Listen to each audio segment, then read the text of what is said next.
But today I'm going to be explaining about why God refers to Israel as the apple of his eye, and about how if you touch Israel, you touch God. And if it's a blessing, you'll get a blessing. If it's a curse, you'll get a curse. Here's why. I'm going to examine that, and I hope you'll stay with me and stay till the end, please, because there's some of you that commented, I don't think you stayed all the way to the end, and I do look at my analytics. So I hope that you'll stay with me all the way to the end to get the most out of this, because you might be surprised. So I'm going to put my glasses on because there's a lot of information, but I want to keep it crisp and to the point so I don't lose you, because I do have a tendency to ramble, but I really don't want to on this one. So what am I referring to? What verse is there actually that talks about Israel being the apple of God's eye? Well, it's found in Zechariah 2:8. For this is what the Lord of hosts says, after his glory has sent me against the nations that have plundered you, for whoever touches you touches the apple of his eye.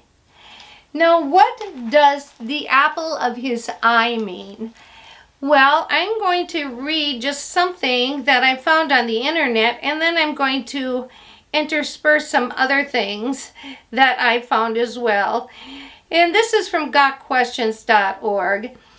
And it says, in Deuteronomy also 32:10, Moses relates to a poetic description of God's care for Israel. In a desert land he found them. In a barren and howling waste he shielded him and cared for him. He guarded him as the apple of his eye.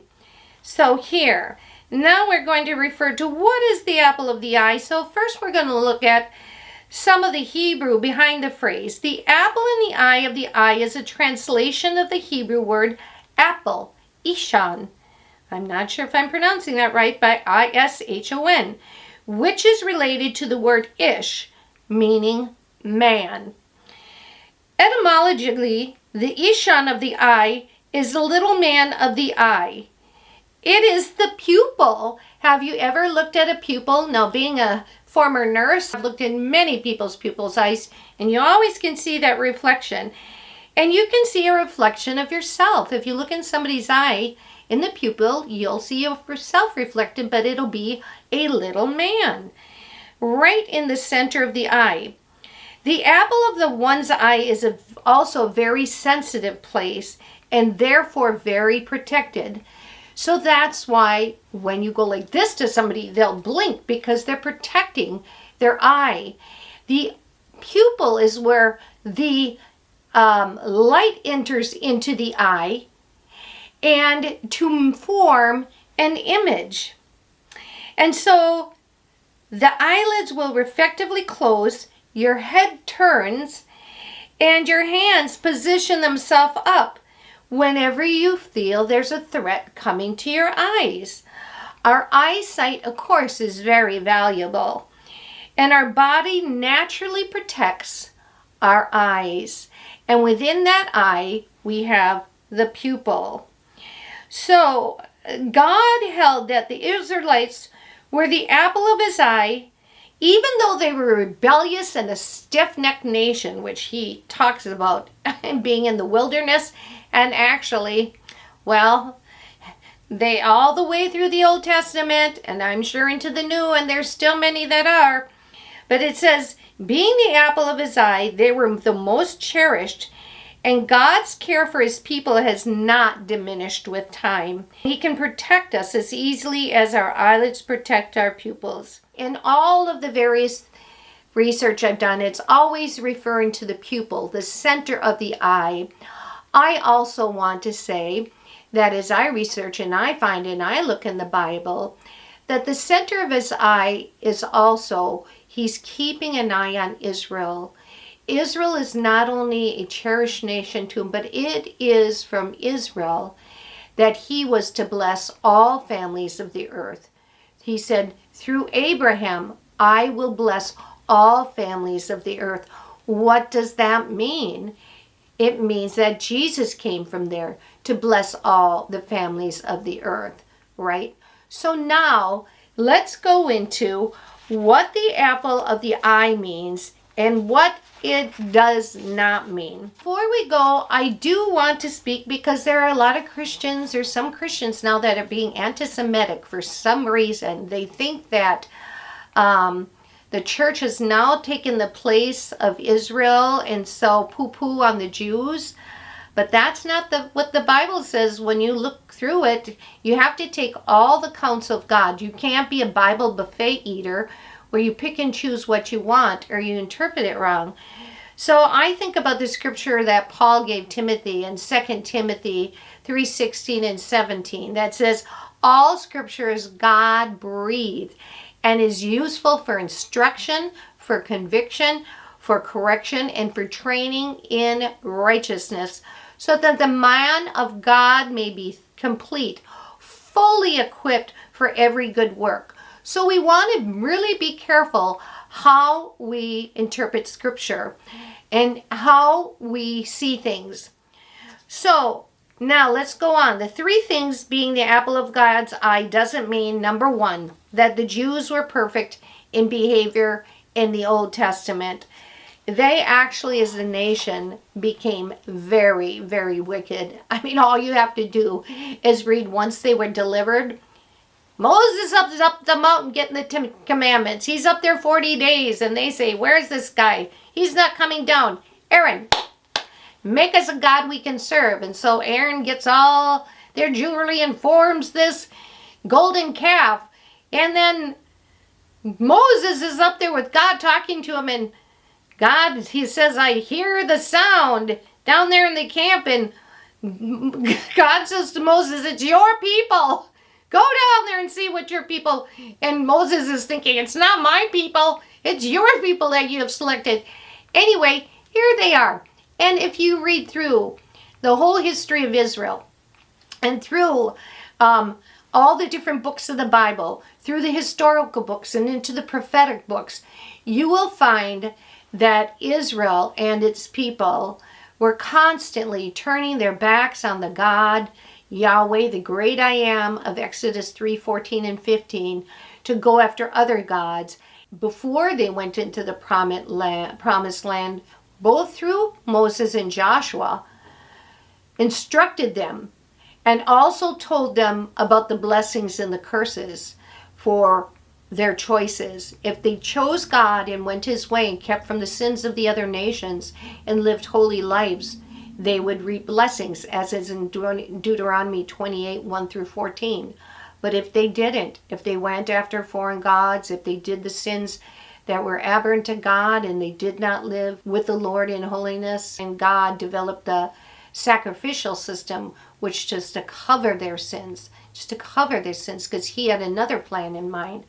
So let's remember that the apple of God's eye doesn't mean that everything the Jews ever did or do is perfect, because it certainly isn't, and neither is it for us. Just read Isaiah 58. I read that every time I fast and pray. Read about that, and Isaiah 59. But also then remember what God promises at the end in 59. It also doesn't mean that the Jews in the New Testament were perfect. No, because after the prophets, there was 400 silent years where God was silent until John the Baptist came to prepare the way of the Lord, and Jesus arrived. And you know what is so... Here's why we know they're so wicked.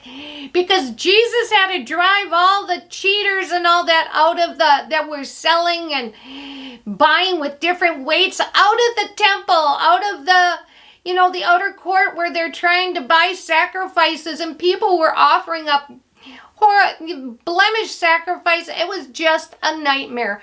Not only that, the Pharisees by that time had added so much to the people to be required to be holy, yet they themselves did not do it. They did things to their own benefit. That Jesus was constantly at odds with the Pharisees. Yet there were some of them. In fact, in one time when Jesus refers to the Pharisees as a brood of vipers. Well, they weren't too happy about that. They did not like that because they knew it came from Isaiah. When Isaiah was talking about the Israelites in Isaiah 59, 4 through 5. Oh, I would suggest reading Isaiah 59 for what the Israelites were like in the Old Testament, okay? And remember that they were the people that killed the prophets when God would send in prophets, and they killed the prophets. Yes, they did. So people that try to think, oh, if you support Israel, you think everything they do is right. No, that's not what it's about. That's not what the apple of God's eye means. So hang with me. We're going on to the third one. So the third one, the third thing about that is that it doesn't mean Jews get into heaven. They don't get a pass for heaven simply because they're a Jew, simply because they're out of Abraham's lineage. No, because you know what? It's very clear in the Bible. Jews need to recognize and accept Jesus as Messiah, like Nicodemus did. In fact, you can read in John 3 where Nicodemus goes to Jesus at night because he was afraid of anybody seeing him during the day, and he asked Jesus about his kingdom, and Jesus talks to him about being born again. So there were many that came, but it also says they didn't want others to know for fear of what the Pharisees would do, right? Fear of what they would do. But Nicodemus was a believer as well as some others. But again, Jews do not get into heaven just because they're a Jew, just because they're Abraham's lineage. They're sinners like every human. And in fact, John the Baptist said in Matthew 3:9, he said, "And do not presume to say to yourselves, we have Abraham as our father. For I tell you that out of these stones, God can raise up children for Abraham." Jesus himself said in John 8:39, "Abraham is our father," they replied, they were talking to him, and this is recorded in John 8, the Gospel of John. But Jesus said to them, because they were kind of bragging, "Abraham is our father." And Jesus said, "If you were children of Abraham," said Jesus, "you would do the works of Abraham." Ooh, that's quite something. Jesus is saying the true children of Abraham are one of the hearts. Their hearts are circumcised when you are a true child. I would encourage you to read John 8:33 through 47 for the discussion Jesus had with these people about this. It is an eye-opener. And then we have Paul, who was Saul, who was trained as a Pharisee and knew the law. He was the one that had been Saul, would go after the Christians and kill them because it's like, you are blaspheming by accepting Jesus and saying he's the Messiah. And he was intent on killing all the Christians until he had Jesus meet him on the road to Damascus, right? And he was blind for 3 days. And Jesus says, "Why do you kick against the pricks? Why are you doing this? Why are you kicking against the salvation, basically, what God has set up?" And so Saul became Paul, and he wrote actually 13 of the books in the 27 books in the New Testament. But here's what he says in Romans 2:28 through 29. "A man is not a Jew because he is one outwardly, nor is subscribed only outward and physical, nor is circumcision only outward and physical. No, a man is a Jew because he is one inwardly, and circumcision is a matter of the heart, by the Spirit, not by the written code. Such a man's praise does not come from men, but from God." So those are very important things to know. So there were some people that would comment and say, "Oh, do you believe Jews are always doing right?" And so I thought, well, I'll make a video. I explained to them, but also I wanted to make a video. Now, here are the 3 things that God does mean by saying that Israel is the apple of God's eye. God, number one, God makes his plans, and he determines how he's going to set his covenants, not us. We like to sometimes think, God, you did it this way, or we come up with things, or actually devils. We have doctrines of demons all over the world. Even in some of the churches that are rising up, it's like, no, that's a doctrine of demons. Jesus is the way, the only way, the truth, and the life. And this is what that means. God says in Isaiah, actually 55, 8 and through 9, for my thoughts are not your thoughts, neither are your ways my ways, declares the Lord. For as the heavens are higher than earth, so are my ways higher than your ways, and my thoughts than your thoughts. So remember that, because I really think it's pretty arrogant of us. As I say, we can't see the nose on our face, but yet we declare to God what we think he should do, rather than read his word, which is full of his what he says, right? It's full of what he has done. Have ever any of you created yourself? Do you make yourself breathe in the morning? Do you pump your blood? Do you do all this? Have you created the heavens and the earth? No? Okay, well, you're not God. Even though a lot of New Agers think so. All right, that's just a little free bit of information. Number 2, Israel is, God means, and is speaking about Israel as the center of his eye, because the apple of his eye, because Israel is central in regarding bringing salvation to all people. Do you remember when God says in Genesis 12:3 that he was going to bless Abraham, and those who would bless him, he'd bless. Those who would curse, he would curse, but through him, he would bless all the families of the earth? It was because through Abraham's lineage, then Abraham, Isaac, Jacob, who came from the 12 tribes, and then out of the tribe of Judah, Jesus would come. So Jesus is central to salvation for all people, for all families, not just for the Jew. Remember, we just read about those who are true Jews are circumcised in heart. And we do what Abraham would do, which is to follow God and follow his ways. So that is what we need to know. And then number 3, it means that God will keep his covenant to Israel as he made it with Abraham.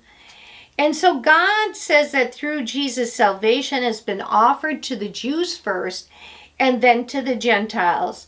There would be many Gentiles that come into his kingdom through faith in Jesus.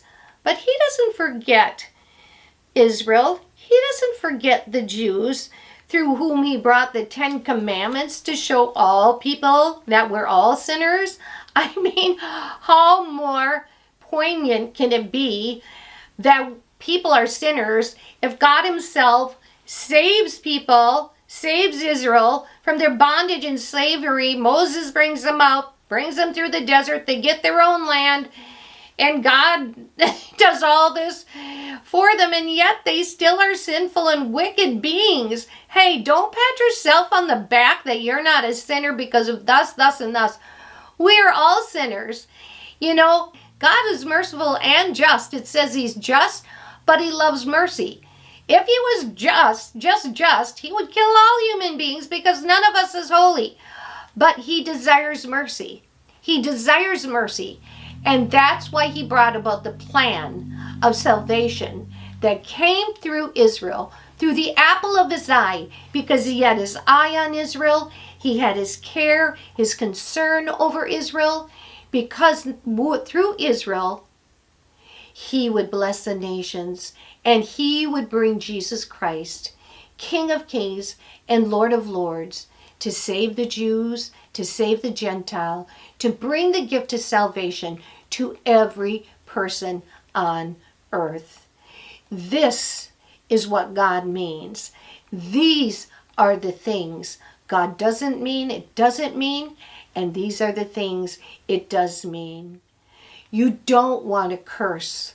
You don't want to hate Israel, because God has used her for what?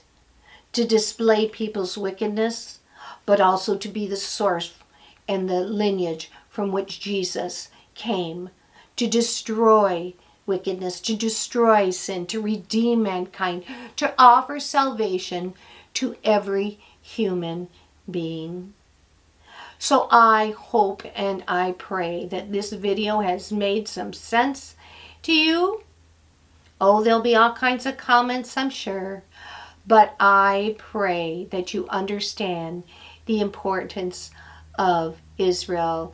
The one thing I've noticed with people that talk, it's the replacement theory, a theology where they replace Israel with the church, is that they do become anti-Semitic and they don't care about Israel, and they almost sometimes become very begrudging, very hateful for Israel. Did Jesus say we operate in hate? No. We operate in love. We operate in love. First, we love God with all our mind, strength, soul, mind, and body. We love God with everything we have.